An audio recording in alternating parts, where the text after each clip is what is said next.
हरे कृष्ण। ग्रंथराज श्रीमद् भागवतम की जय। श्रील प्रभुपाद की जय। निताय गौर प्रेमानंदे। हरि हरि बोल। ओम नमो भगवते वासुदेवाय। ओम नमो भगवते वासुदेवाय। ओम नमो भगवते वासुदेवाय।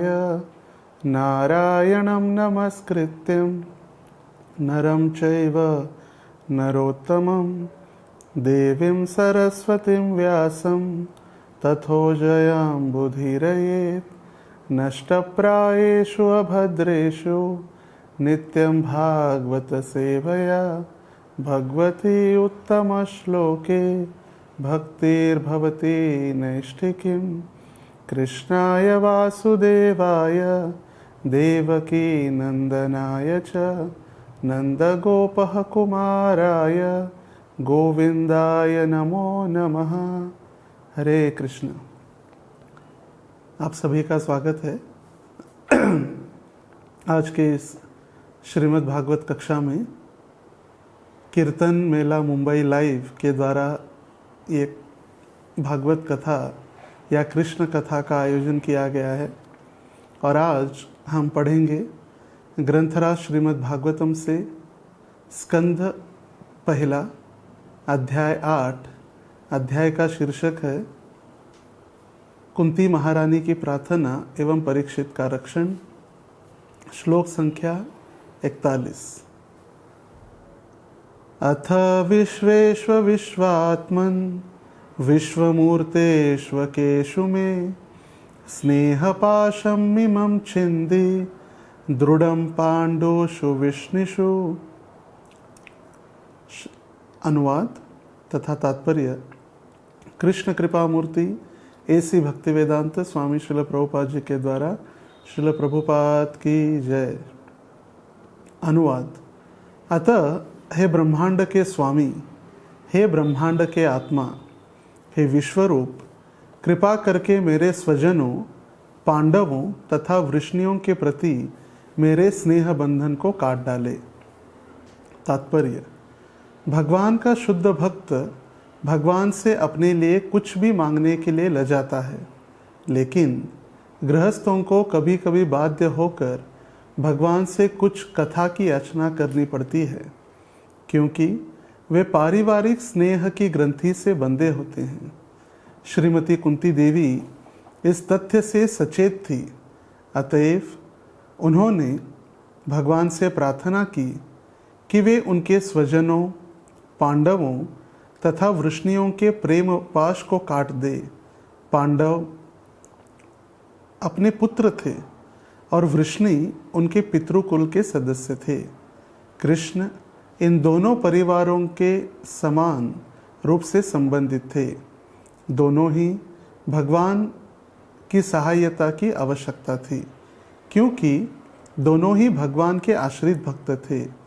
श्रीमती कुंती देवी की इच्छा थी कि श्री कृष्ण उनके पुत्रों अर्थात पांडवों के साथ रहे, लेकिन कृष्ण के ऐसा करने से कुंती के पितृकुल के लोग इस लाभ से वंचित रह जाते। यह सब पक्षपात कुंती के मन को दुख देने वाला था। अतएव उन्होंने इच्छा व्यक्त की कि यह स्नेह बंधन विच्छिन्न हो जाए। शुद्ध भक्त अपने परिवार के सीमित स्नेह बंधन को विच्छिन्न करके समस्त विस्मृत आत्माओं के लिए अपनी भक्तिमय सेवा का विस्तार करता है। इसके जीवंत उदाहरण षड गोस्वामी हैं, जिन्होंने भगवान चैतन्य के पद का अनुसरण किया। वे सभी अत्यंत प्रबुद्ध एवं सुसंस्कृत धनी सुवर्ण जाति के थे, लेकिन जनसाधारण के कल्याण के लिए वे अपने अपने साधन युक्त घरों को त्याग कर सन्यासी बन गए। समस्त पारिवारिक स्नेह को छिन्न करने का अर्थ है कार्य क्षेत्र को विस्तृत करना। ऐसा किए बिना न तो कोई ब्राह्मण बनने के योग्य हो सकता है, न राजा, न जनता का नेता, न भगवत भक्त। भगवान ने आदर्श राजा के रूप में इसका दृष्टांत प्रस्तुत किया है।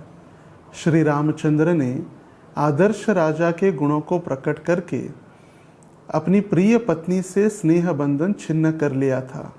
ब्राह्मण, भक्त, राजा या जननेता को अपने अपने कर्तव्य पालन में उदार चेता होना चाहिए। श्रीमती कुंती देवी ने इस तथ्य से अवगत थी और अबला होने के कारण उन्होंने पारिवारिक स्नेह के बंधन को विच्छिन्न कर देने के लिए प्रार्थना की। भगवान को विश्वेश या विश्वात्मा कहकर संबोधित किया गया है, जो पारिवारिक प्रेम की कठिन ग्रंथि को काटने में उनकी सर्वशक्तिमयी क्षमता को बताने वाला है। इसीलिए कभी कभी ऐसा अनुभव किया जाता है कि निर्बल भक्त के प्रति विशेष आकर्षण के कारण भगवान अपनी अपार शक्ति द्वारा नियोजित परिस्थितियों द्वारा पारिवारिक स्नेह को छिन्न करते हैं। ऐसा करके वे भक्त को अपने ऊपर पूर्ण रूप से आश्रित बनाकर उसके भगवत धाम वापस जाने का मार्ग साफ कर देते हैं। ओम अज्ञानतिमिरान्धस्य ज्ञानाञ्जनशलाकया चक्षुरोन्मीलितं येन तस्मै श्री गुरवे नमः। नमः ओम विष्णुपादाय कृष्णप्रेष्ठाय भूतले श्रीमते भक्तिवेदांत स्वामिन् इति नामिने। नमस्ते सारस्वती देवे गौरवाणी प्रचारिणे निर्विशेष शून्यवादी पाश्चात्य देशतारिणे। जय श्री कृष्ण चैतन्य प्रभु नित्यानंद श्री अद्वैत गदाधर श्रीवास आदि गौर भक्त वृंद। हरे कृष्णा कृष्णा कृष्णा हरे हरे, हरे राम राम राम हरे हरे। हरे कृष्ण। यहाँ हम कुंती महारानी की प्रार्थना एवं परीक्षित महाराज का रक्षण इस अध्याय के अंतर्गत श्लोक संख्या 41 पर हम चर्चा कर रहे हैं, जहाँ कुंती महारानी भगवान को प्रार्थना कर रही है कि हे भगवान, मेरी जो आसक्ति है पांडवों के प्रति और वृष्णियों के प्रति, इसको काट डाले। तो अभी प्रश्न ये उठ सकता है कि पांडव उनके सगे पुत्र थे और ये सारे पुत्र भगवान के शुद्ध भक्त थे, भगवान के नित्य पार्षद, भगवान के सहचर, भगवान के मित्र और अंततो गत्वा भगवान की आज्ञाओं का पालन करने वाले भगवान के शुद्ध भक्त थे। फिर भी कुंती महारानी ऐसा क्यों कह रही है कि उनके प्रति मेरी आसक्ति भगवान काट दीजिए? तो इसके पीछे बहुत से ऐसे कारण हैं जिनकी हम आज चर्चा करेंगे। इस अध्याय में कुंती महारानी ने बहुत सारी प्रार्थनाएं भगवान को अर्पित की है और उसमें कुंती महारानी ये भी प्रार्थना कर रही थी, भगवान आपने हर क्षण हर समय हमारी अलग अलग विपदाओं से, संकटों से आपने हमारा रक्षण किया है, और यदि आप हमारा रक्षण नहीं करेंगे तो फिर कौन हमारा रक्षण करेगा? और फिर जब भगवान ने कहा कि कब मैंने आपका रक्षण किया, तब कुंती महारानी भगवान को याद दिलाने के लिए कुछ ऐसे संकट को गिना रही थी और फिर कहने लगी कि जब भीम को विष पिलाकर मारने की प्रयास किया गया, तभी भगवान आपने ही उनका रक्षण किया। लाक्षागृह में सभी पांडवों के साथ कुंती महारानी को जलाकर भस्म करने की योजना बनाई गई थी, उस समय भी भगवान ने ही रक्षण किया। असत सभायाम, जो असत सभा में सारे जन समुदाय के सामने द्रौपदी का वस्त्र हरण करने का प्रयास किया, उस समय भी भगवान श्री कृष्ण ने द्रौपदी का रक्षण किया और द्रौपदी की लाज रखी। उसके उपरांत जब उत्तरा भगवान के पास दौड़ती आई, त्राहि त्राहि महायोगिन देव देव जगतपते, हे भगवान मेरी रक्षण कीजिए, क्योंकि आपके अलावा मेरा कोई रक्षण करने वाला नहीं है। पांडवों के अंतिम वंशज परीक्षित महाराज जो उत्तरा के गर्भ में थे, उनका भी रक्षण भगवान ने किया। और कुंती महारानी आगे कहने लगी कि हे भगवान, आपके अतिरिक्त हमारा कोई भी रक्षक नहीं है। यदि आप हमारी रक्षा नहीं करेंगे तो हमारा कोई भी रक्षक इस संसार में नहीं है। फिर आगे चलकर कुंती महारानी भगवान को कहने लगी कि भगवान, यदि आप हस्तिनापुर से यदि हमें छोड़कर चले जाएंगे तो एक उदाहरण दे रहे कि जिस प्रकार एक शरीर से आत्मा निकल जाने के बाद उस शरीर का नाम तथा यश संपूर्ण नष्ट हो जाता है, समाप्त हो जाता है, उसी प्रकार यदि आप हमें छोड़कर जाएंगे तो हमारा सर्वस्व नष्ट या समाप्त हो जाएगा। आगे कुंती महारानी और कहने लगी, हे भगवान, सिर्फ आपके चरण चिन्हों के छाप से ही धरती बहुत सुंदर दिख रही है और आपके चरण चिन्हों के कारण ही इस पृथ्वी के ऊपर जितनी भी नैसर्गिक सुविधाएं हमें प्राप्त हो रही है, पेड़ फलों से लदे हैं, नदियाँ, पर्वत, ये सारे खनिज हमें प्रदान कर रहे हैं, समुद्र संपदा से भरे हैं और इसीलिए आप कृपा करके हमें छोड़कर मत जाइए।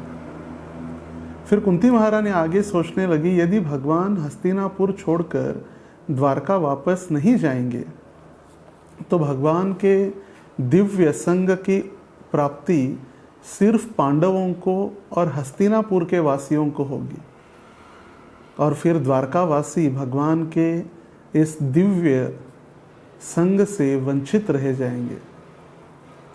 अभी कुंती महारानी का दोनों तरफ से, पांडवों के तरफ से और वृष्णि या यदुकुल से, दोनों तरफ से संबंध है, क्योंकि वृष्णि वंश से ही कुंती महारानी उनका मायका है और ये पांडव वंश पांडु महाराज से विवाह होने के पश्चात ससुराल ये पांडवों के पास से है। तो इसीलिए अभी कुंती महारानी भगवान को कह भी नहीं सकती कि आप रुको, और यदि भगवान को कहेगी आप रुक जाओ तो फिर वहाँ के भक्त वृष्णि या यादव कुल के भक्त भगवान के संग के द्वारा वंचित रह जाएंगे। इसीलिए कुंती महारानी उनको जाओ भी नहीं कह सकती या रुको भी नहीं कह सकती, और इसीलिए कुंती महारानी कह रही है सारा मोह, ये जो भ्रम उत्पन्न हो रहा है, ये सिर्फ आसक्ति के कारण हो रहा है। और इसीलिए हे भगवान, मेरे दोनों परिवारों के प्रति मेरी आसक्ति काट दीजिए, जिससे आपके चरणों में मेरी आसक्ति बढ़ती रहे और मैं आपके चरणों के प्रति आसक्ति बढ़ाकर आपके भक्ति में प्रगति कर सकूं।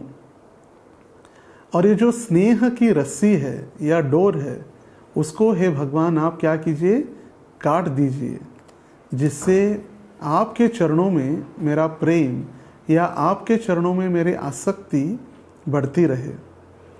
क्योंकि स्वाभाविकतया या सामान्य रूप से देखा जाता है कि पारिवारिक सदस्यों के साथ या पारिवारिक आसक्ति को काट पाना बहुत कठिन हो जाता है।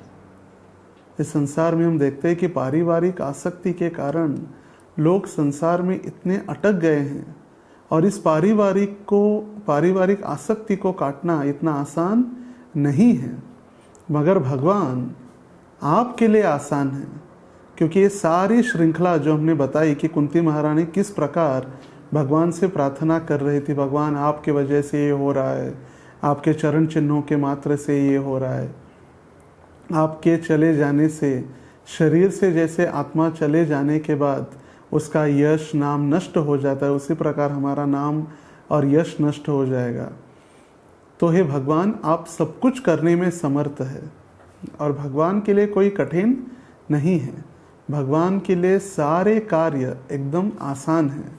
और इसीलिए कुंती महारानी भगवान को विशेष 2 नामों से यहाँ पर पुकार रही है। विश्वेश विश्वात्मन, हे विश्वेश मतलब पूरे विश्व की आत्मा, आप क्या कीजिए, ये मेरी आसक्ति इसको आप काट दीजिए। पूरे विश्व का संभाल या पालन पोषण करने वाले विश्वेश और पूरे विश्व की आत्मा आप है, और इसीलिए मैं आपसे निवेदन कर रही हूँ हे भगवान कि सारी आसक्ति आप काट दीजिए।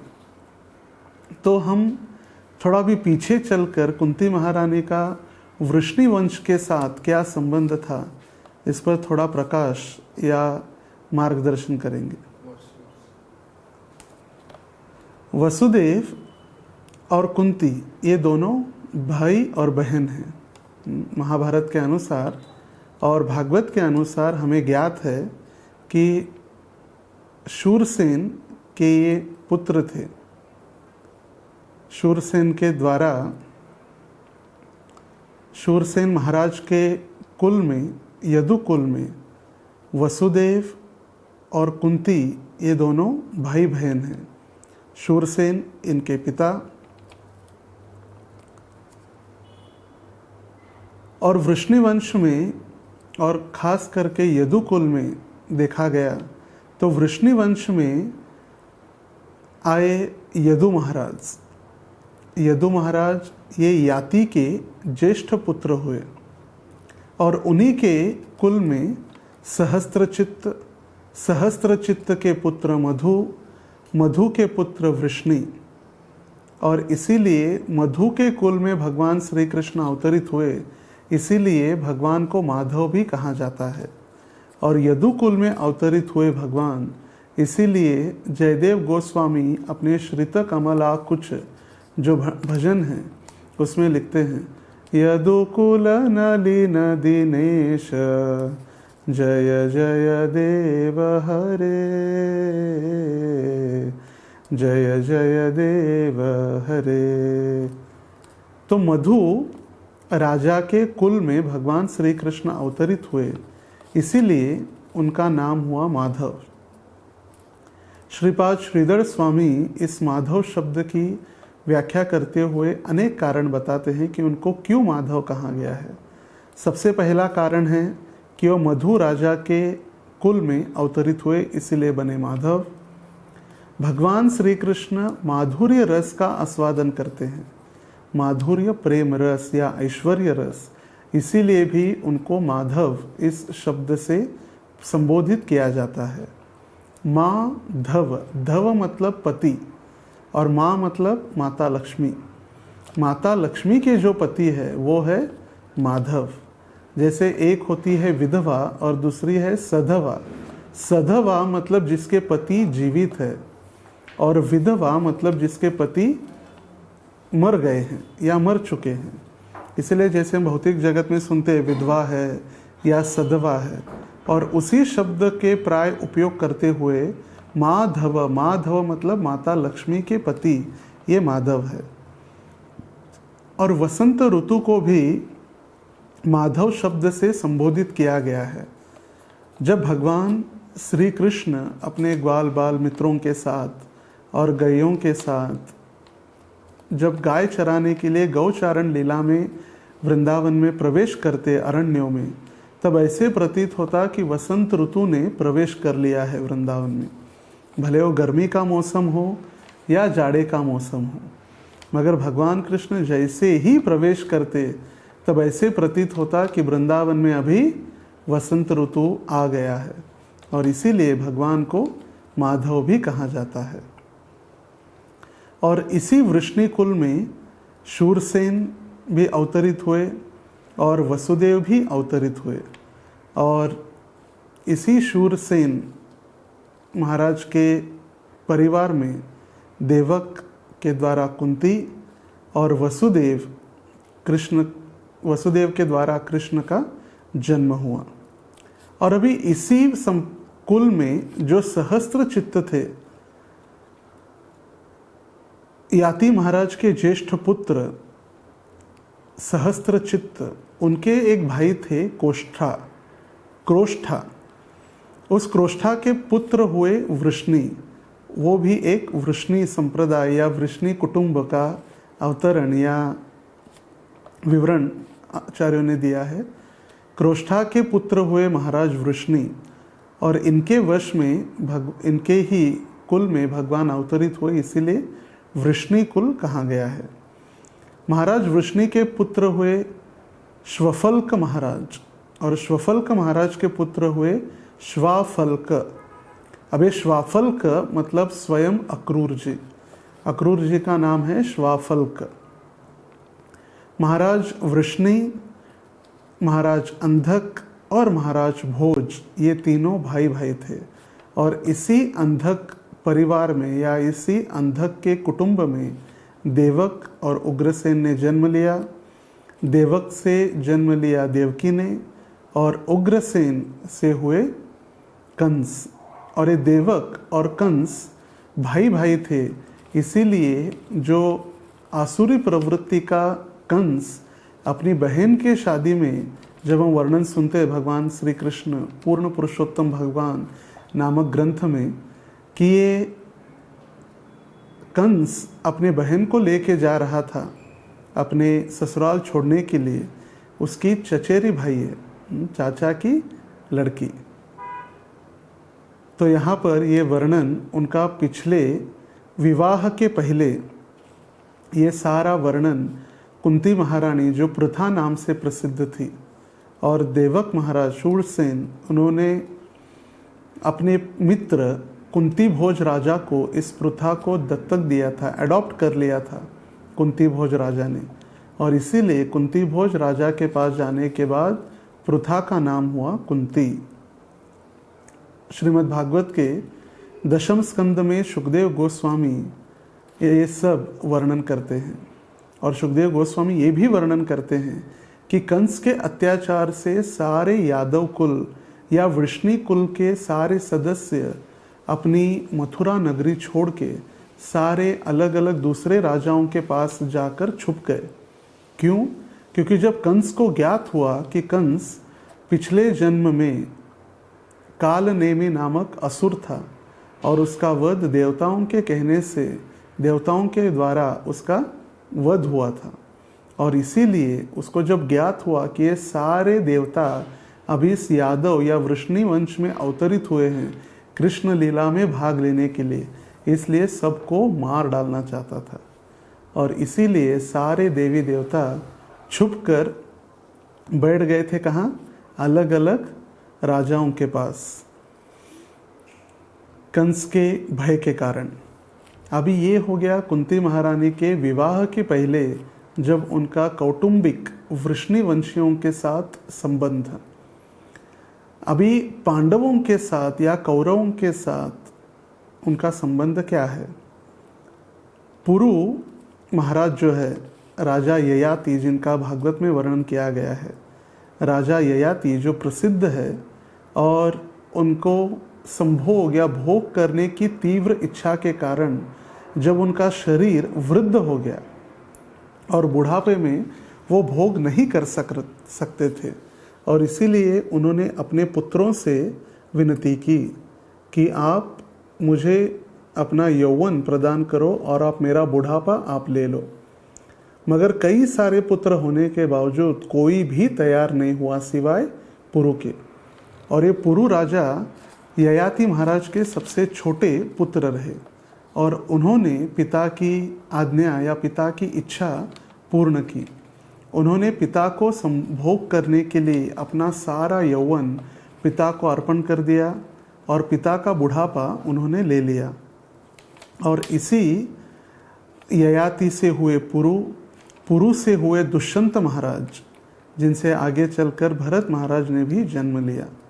ये हमारे भारतवर्ष में 3 भरत प्रसिद्ध है। एक राम के भाई भरत, दूसरे दुष्यंत पुत्र भरत और तीसरे भरत महाराज, जिनका वर्णन भागवत के 5वें स्कंद में आता है, जो हिरण के प्रति आसक्त हो गए और जिनको पुनः एक बार जन्म लेना पड़ा जड़ भरत के रूप में और उसके पहले हिरण के रूप में, हिरण के प्रति आसक्त होने के कारण। और जब वो हिरण भक्तों के सानिध्य में रहा और धीरे धीरे धीरे उनकी भरत महाराज के भक्ति की शक्ति के कारण उस हिरण को याद था कि पिछले जन्म में मैं एक राजा था और सिर्फ एक हिरण के प्रति आसक्त होने के कारण मुझे हिरण का शरीर लेना पड़ गया।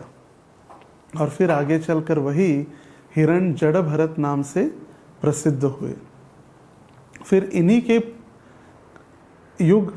के कुल में अवतरित हुए राजा कुरु, और कुरु राजा के कुल में ये सारे धृतराष्ट्र, पांडु, ये सारे अवतरित हुए, और इसीलिए धृतराष्ट्र के सारे पुत्रों को कौरव कहा जाता है। वैसे प्राय पांडव भी कौरव ही है, क्योंकि वो भी कुरु के कुल में अवतरित हुए हैं। मगर 100 कौरव और 5 पांडव, इनको भेद करने के लिए यहाँ पर धृतराष्ट्र के पुत्रों को कौरव कहा गया है और पांडु महाराज के 5 पुत्रों को पांडव कहा गया है। अब यहाँ पर जो 5 पांडव है उसमें से 3 पांडव महाराज युधिष्ठिर, भीम और अर्जुन, ये कुंती के पुत्र है, और नकुल और सहदेव ये माद्री के पुत्र हैं। मगर प्राय उनके पिता, दोनों के पिता एक ही है, पांडु, और इसीलिए उनको पांडव कहा गया है। वैसे देखा जाए तो सारे कौरव ही है, मगर सिर्फ एक भेद उत्पन्न करने के लिए यहाँ पर कौरव और पांडव ऐसे अलग अलग भेद किया गया है। और इसीलिए कुंती महारानी कह रही है कि भगवान मुझे दोनों के प्रति, जो दोनों वंश है, पांडव और वृष्णि या यदुकुल, इन दोनों के प्रति जो आसक्ति है उस आसक्ति को काट दीजिए, जिससे क्या होगा, मेरी आसक्ति आपके चरणों में बढ़ जाएगी। क्योंकि जब तक हमारी आसक्ति एक जगह से हम दूसरे जगह पर नहीं लेके जाते, तब तक आसक्ति पूर्ण नहीं होती। जैसे मन का विचार है, संकल्प विकल्प, ये मन का कार्य ही है, accept and reject, feeling willing, ये सारा तो चलते रहता है। और जब तक हम हमारी आसक्ति एक स्थान से दूसरे स्थान में परिवर्तित नहीं करेंगे, तब तक हमारी आसक्ति कम नहीं होगी। ये भौतिक शरीर या भौतिक मन ऐसा है, आसक्ति हम समाप्त नहीं कर सकते या उसको काट नहीं सकते। एक ही कार्य है, उस आसक्ति को हमें भौतिक संसार से आध्यात्मिक जीवन में या भगवान के चरणों में आसक्ति हमारी बढ़ानी चाहिए।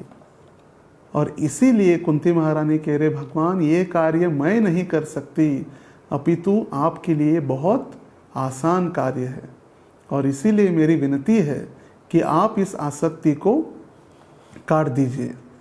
और यही जीवन का उद्देश्य होना चाहिए। श्रील प्रभुपाद जी समझाते, जीवन का उद्देश्य क्या है? भगवान श्री कृष्ण के प्रति आसक्ति में बाधक होना, हमारी आसक्ति बढ़ाना भगवान श्री कृष्ण के चरणों में, वही हमारे जीवन का उद्देश्य है। और भौतिक आसक्ति को समाप्त करना कठिन है, इसीलिए उसको त्याग पाना भी कठिन है। मगर जब हम भगवान के चरणों में हमारी आसक्ति, हमारी रति भगवान के चरणों में, हमारी मति जब बढ़ाएंगे, तो अपने आप यह आसक्ति भौतिक संसार से कम होती जाएगी। क्योंकि the material life and spiritual life go ill together. कभी भी भौतिक संसार की आसक्ति और आध्यात्मिक संसार, ये दोनों एक साथ नहीं चल सकते। किसी न किसी को तो हमें रुकाना पड़ेगा, किसी न किसी की स्पीड हमें कम करनी पड़ेगी। दोनों भी 4th गियर में नहीं जा सकते। हम थोड़ा भौतिक कार्य भी करेंगे, भौतिक आसक्ति भी हमें चाहिए, हमें कृष्ण भी चाहिए, नहीं। हमें किसी एक को प्राइमरी डिवीजन या प्राइमरी सेक्शन देना पड़ेगा। हमारा उद्देश्य क्या है? गोल भगवान का प्रेम प्राप्त करना, पंचम पुरुषार्थ कृष्ण प्रेम प्राप्त करना, धर्म अर्थ काम मोक्ष, ये तो 4 हो गए। फिर पंचम पुरुषार्थ है मोक्ष। मोक्ष के भी आगे जो प्रेम है, भगवान श्री कृष्ण का प्रेम प्राप्त करना है।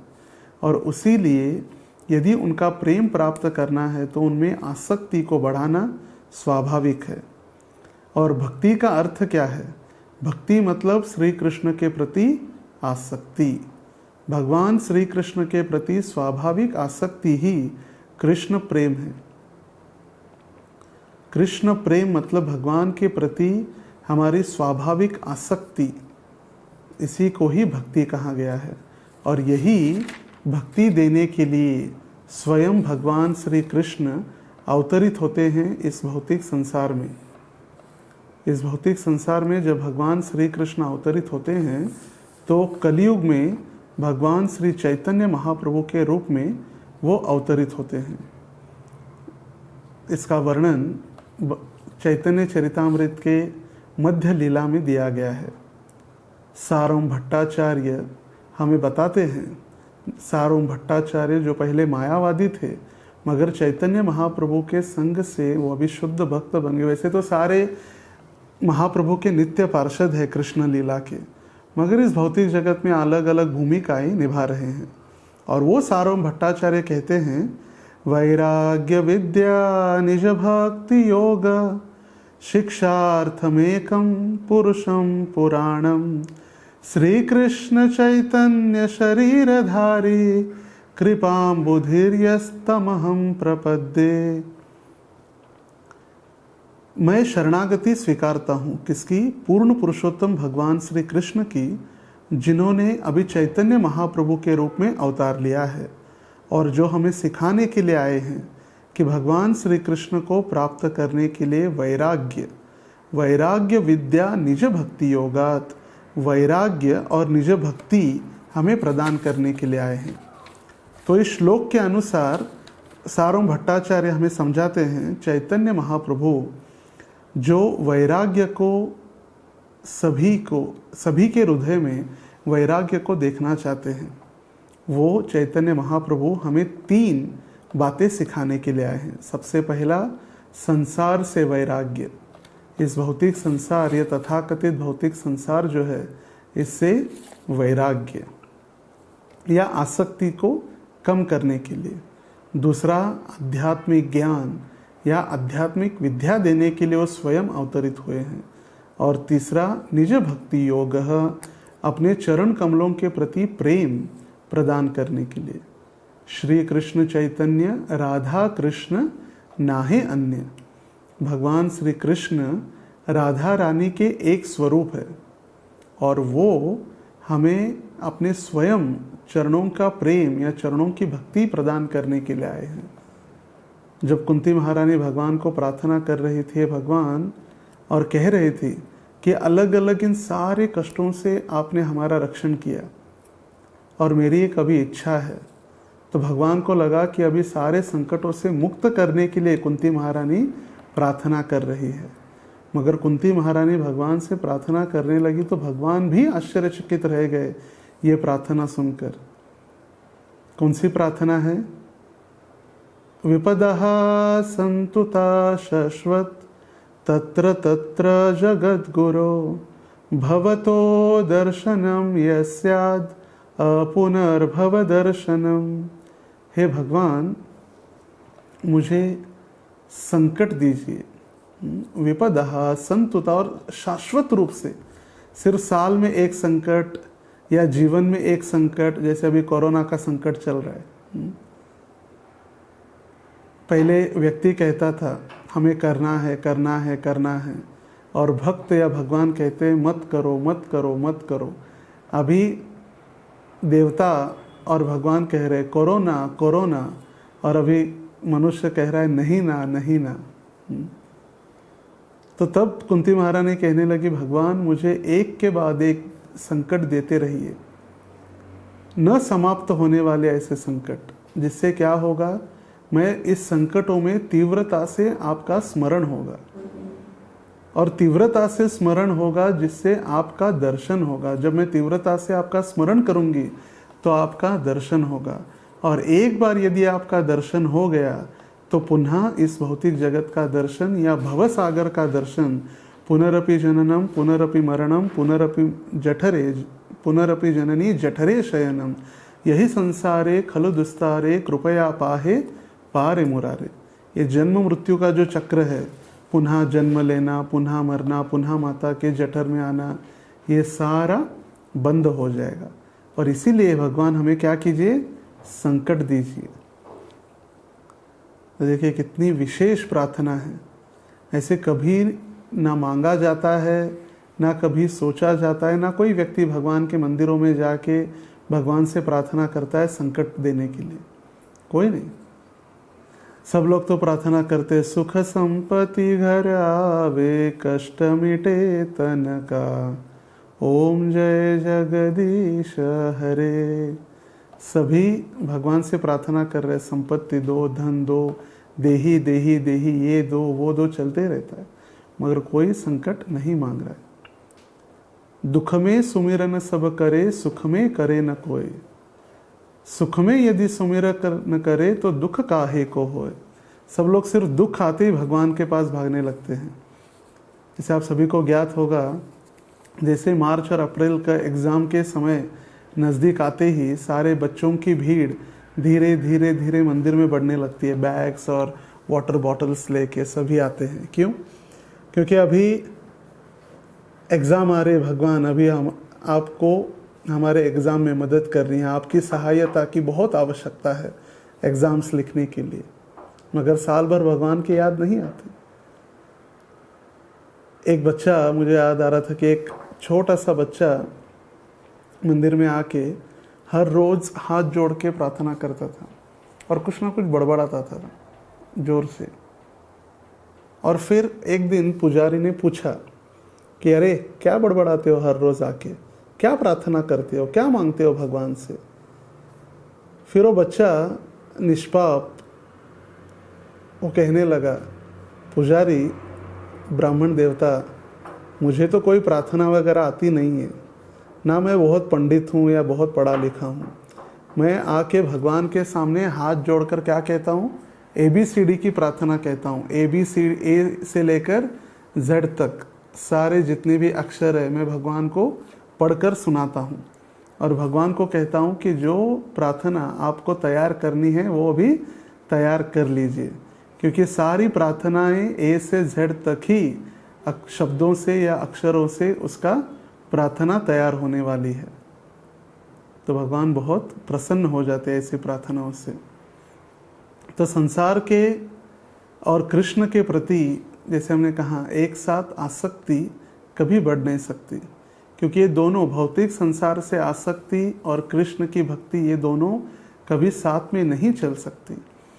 और इसीलिए हमें जो भौतिक संसार में आध्यात्मिक जीवन के लिए जो बाधक वस्तुएं हैं उसका हमें धीरे धीरे त्याग करना चाहिए।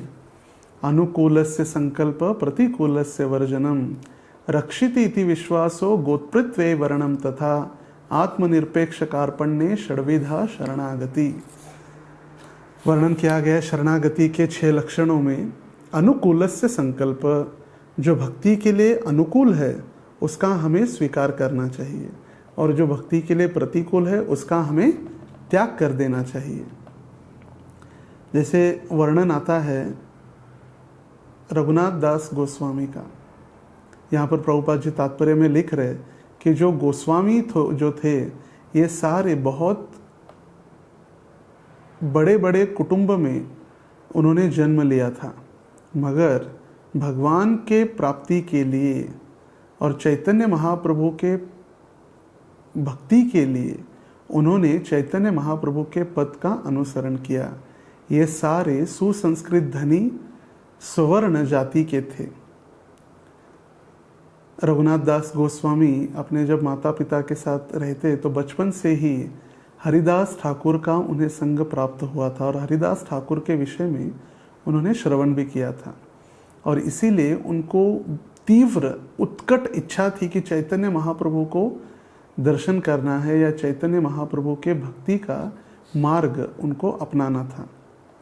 और इसीलिए बार बार वो घर छोड़कर भाग जाने का प्रयास करते। तो घर में सिक्योरिटी गार्ड लगाए माता पिता ने कि घर का लड़का बार बार भाग जा रहा है।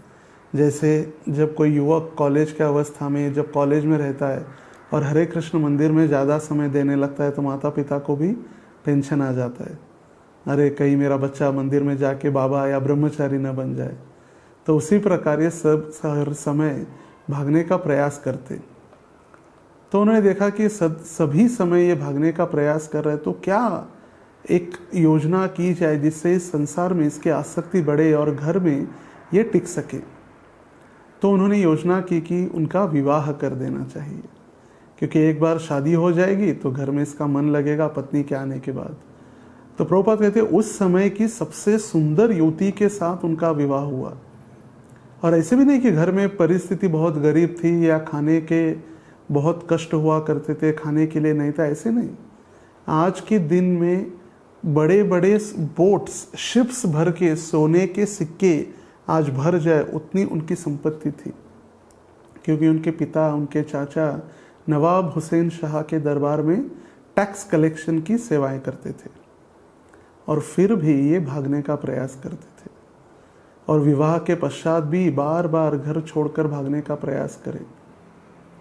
फिर उनकी माता ने कहा कि बार बार घर छोड़ के भागने का प्रयास करते रहता है, उसको क्या करनी चाहिए, रस्सी से बांध के रखो इसको। तो उनके पिता ने क्या कहा, बहुत महत्वपूर्ण बात कही कि सारे संसार को बांध के रखने वाली स्त्री है, सारे संसार को बांध के रखने वाली या आसक्ति उत्पन्न कराने वाली स्त्री है। वो सुंदर स्त्री उसको बांध के नहीं रख सकी तो फिर साधारण रस्सी उसको क्या बांध सकती है। और वो एक दिन घर से भाग गए और उन्हें जानबूझकर जो साधारण रास्ता था उसका त्याग करके जंगल से कठिन मार्ग का स्वीकार करते हुए वो जगन्नाथपुरी की ओर निकल पड़े।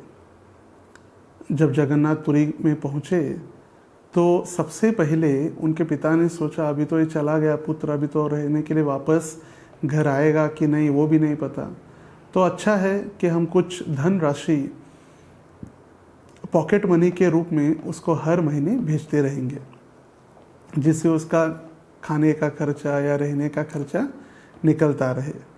तो उसके पिताजी हर महीने पॉकेट मनी भेजते थे, सोने के सिक्के। तो उसको प्राप्त करके रघुनाथ दास गोस्वामी जगन्नाथपुरी के सारे ब्राह्मणों को भोजन प्रसाद की व्यवस्था करते, सबको प्रसाद खिलाते, और एक कई महीने ऐसी सेवाएं चलती रही। फिर उन्होंने सोचा, देखिए वैराग्य, महाप्रभुर भक्तगण वैराग्य प्रदान, यहाँ पर महाप्रभु के भक्तों का उदाहरण दिया जा रहा है जो वैराग्य के प्रधान हैं, वैराग्य के साक्षात मूर्तिमान स्वरूप रघुनाथ दास गोस्वामी। इनकी वैराग्य की बढ़ने की कला या वैराग्य को प्राप्त करने की कला का वर्णन यहाँ पर दिया गया है। फिर उन्होंने वो धन लेना छोड़ दिया। उन्होंने कहा ये पाप का पैसा है, क्योंकि मुगल शाह के दरबार से लोगों से टैक्स एकत्रित करके मिला है, और टैक्स ऐसे ज़बरदस्ती भी छीना जाता है, लोगों से कर ले लिया जाता है, कभी कभी लोग दुखी होते हैं, तो उनका पाप हमें नहीं चाहिए, और इसीलिए उन्होंने धन लेना बंद कर दिया। फिर उन्होंने सोचा अभी क्या कर सकते हैं, तो सिंह द्वार के पास वो खड़े रहकर भिक्षा मांगने लगे। और फिर देखिए इतना बड़ा व्यक्ति अभी भिक्षुक बन गया, और जब वो भिक्षुक बने तब भिक्षा मांगने के लिए जब खड़े हो जाते तब वो सोचने लगे कि मैं अभी, मेरा मन वैसा जैसे हो गया है, क्योंकि जब मैं देखता हूँ कि सामने वाले व्यक्ति जो आ रहे हैं ये मुझे डोनेशंस या भिक्षा दे सकता है, ये नहीं देगा, ये देगा, ये नहीं देगा, इसलिए मेरी चिंता या मेरा मन विचलित हो जाता है, और ये मन मेरा एक वेश्या के स्वभाव का बन जाता है, इसलिए ये कार्य मुझे बंद कर देना चाहिए। और वो भी कार्य उन्होंने बंद कर दिया। फिर वो 2 या 3 दिन में एक बार एक डोना छाछ पीते, 2 या 3 दिन में एक बार, सिर्फ उतना ही भोजन। और फिर वो सोचने लगे अरे मैं कितना भोगी हूँ, इस छाछ में कितना सारा मक्खन और बहुत सारे प्रोटीन्स होते हैं, और मैं कितना भोगी हूँ ना, ये भी मुझे छोड़ देना चाहिए। और वो भी 2-3 दिन में एक बार जो छाछ पीते थे वो भी उन्होंने छोड़ दिया। फिर आगे चलकर वो जगन्नाथ, जैसे आप सभी को ज्ञात होगा, जगन्नाथपुरी में एक प्रसिद्ध बाज़ार है, आनंद बाज़ार, जहाँ पर जगन्नाथ जी को भोग लगाया हुआ प्रसाद वितरित किया जाता है। और कुछ धनराशि देकर हम प्रसाद प्राप्त कर सकते हैं। और ये प्रसाद जो नहीं बिका था या जो प्रसाद सड़ गया था, उसको एक जगह पर फेंका जाता है कूड़े में, और वहाँ पर कूड़े में गाय और अलग अलग प्राणी जानवर आकर वहाँ पर वो प्रसाद खा लेते। और फिर जो प्रसाद गाय भी नहीं खाती या जो चावल प्राणी भी नहीं खाते, ऐसे सड़े हुए चावल उठाकर वो एक दिन धीरे से खा रहे थे छुप के। और उस समय चैतन्य महाप्रभु आए, उनके हाथ से वो चावल के दाने लेकर स्वयं खाने लगे। तब उनको चैतन्य महाप्रभु की कृपा प्राप्त हुई। महाप्रभु और भक्तगण वैराग्य प्रदान। और ये ये रघुनाथ दास गोस्वामी वैराग्य के साक्षात मूर्तिमान स्वरूप है। अभी भौतिक संसार में जब हमारी आसक्ति बढ़ने लगती है, सबसे उसका महत्वपूर्ण कारण है कि हमारा पारिवारिक जीवन। क्यों? क्योंकि जब परिवार में स्त्री और पुरुष एकत्रित आते हैं, तब फिर भोग की इच्छा, फिर बच्चे, घर, उसका वर्णन भागवत के 5वें स्कंद में ऋषभदेव महाराज अपने पुत्रों को जब शिक्षा देते हैं उसमें करते हैं। पुंस स्त्रिया मिथुनि भावमेतं तयोर्मिथोर्हृदय ग्रंथि माहु अथो गृह क्षेत्र सुताप्त वित्तैर जनस्य मोहोयम अहम ममेति। जब स्त्री और पुरुष अपने अपने स्थान में है तब तक ठीक है, मगर जब एकत्रित आते हैं तब फिर भोग करने की प्रवृत्ति, और भोग से फिर उनके बच्चे, अभी फिर पति पत्नी बच्चे आ जाते हैं तो उनके रहने के लिए घर, फिर उनका परिवार, उनके रिश्तेदार, उनकी संपत्ति, उनकी जायदाद, फिर उनका ऐश्वर्य धीरे धीरे धीरे धीरे बढ़ने लगता है। और फिर उस व्यक्ति को लगने लगता है अहम ममेति, मैं और मेरा। ये आसक्ति बढ़ने लगती है पारिवारिक जीवन में। और इसीलिए ये मेरा कुटुंब, ये मैं, और ये मेरा घर, मेरी पत्नी, मैं और मेरा। कई वर्षों पूर्व एक अमेरिकन संस्था ने सर्वे किया कि संसार में लोग कौन से शब्दों का उपयोग ज़्यादा करते हैं, कौन सा शब्द बोलते रहते हैं सबसे ज़्यादा, चाहे फ़ोन हो या बातें हो। तो उन्हें सर्वे करने का उनको पता चला सबसे ज़्यादा जो शब्द उपयोग होते हैं, मैं और मेरा, मी एंड माइन, अहम ममेति, ये दो शब्दों का ही सबसे ज़्यादा उपयोग इस संसार में होते रहता है, क्योंकि सदैव चलते रहता है मैं मेरा, अहम ममेति, अहम ममेति।